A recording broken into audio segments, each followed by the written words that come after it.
Apparently, one of the things going around right now from mainstream media and finalists, I call them, social media pundits, is the league is terrible. The league's quality is down. That's why Arsenal is stopping the Premiership.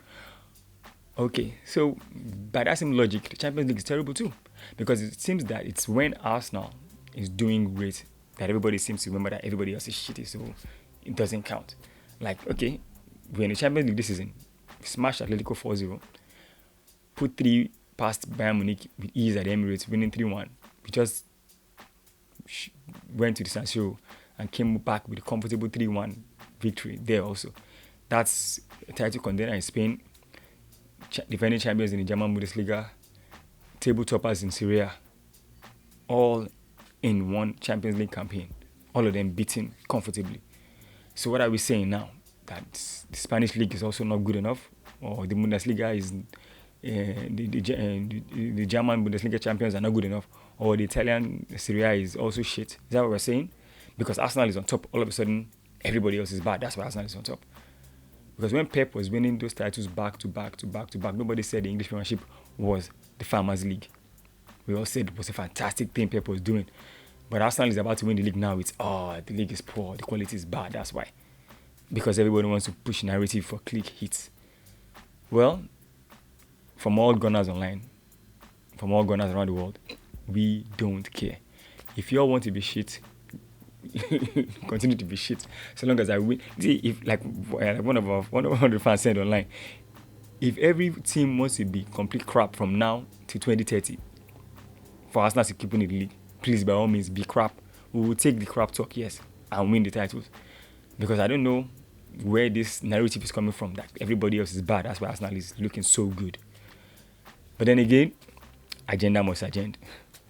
And finally, I'd like to touch just simply on the AFCON that just wrapped up over the weekend in Morocco.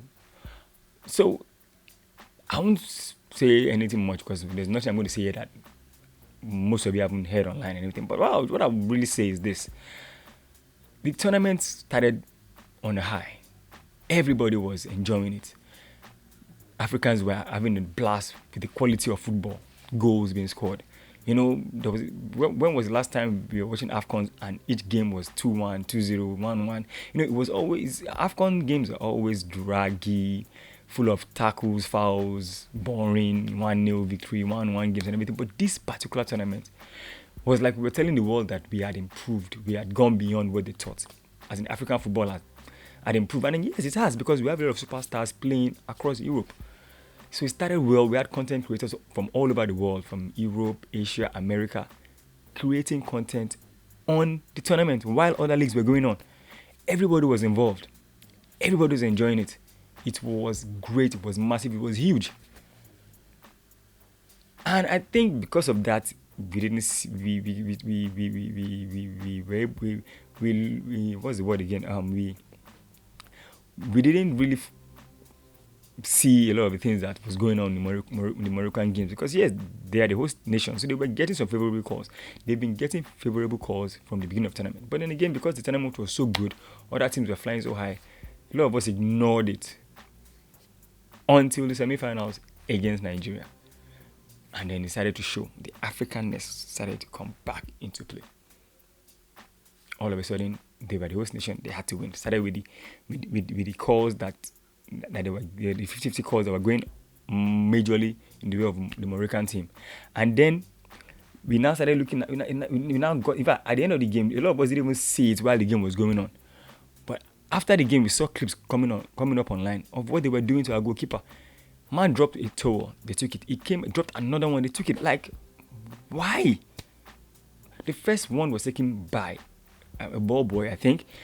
The second one was taken by an official in suits. Like, what? And there was no press statement saying that, okay, maybe there was something hidden in the towel. Nothing.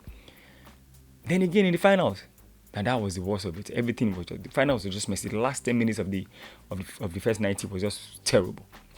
And then the same thing happened again. We had ball boys trying to lynch a Moroccan backup goalkeeper because he was protecting Mendy's towel. till tomorrow, we don't even know exactly what was going through those ball boys' head. And we know that ball boys do not act on their own. They were informed to do exactly what they did. So my issue with the whole thing was that it's like you went to a 5-star restaurant to have a 3-course meal. And the restaurant just turned 5-star. But before it was 5-star, it had all this. It was a restaurant that people had doubts about. But it became a 5-star restaurant. You were invited in to come and take a 3-course meal. You had the first one, fantastic. Some exquisite, maybe Italian cuisine or French dish, something like that. You had the second one, some Spanish dish, some English, some good food. And then it was time for dessert. And to all my Nigerians there, they put agbujedi in your mouth. If you know what I'm saying. That's exactly the way the whole thing felt. Tournament started so fantastic, so well. Everybody was having fun. Everybody was enjoying it.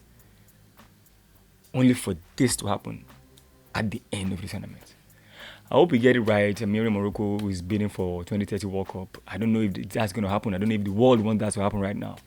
But I hope we get it right. Anyway, remember to like, share, and subscribe to the Dugout Podcast. Till I come your way next time, stay safe. Enjoy the rest of your day. Peace out.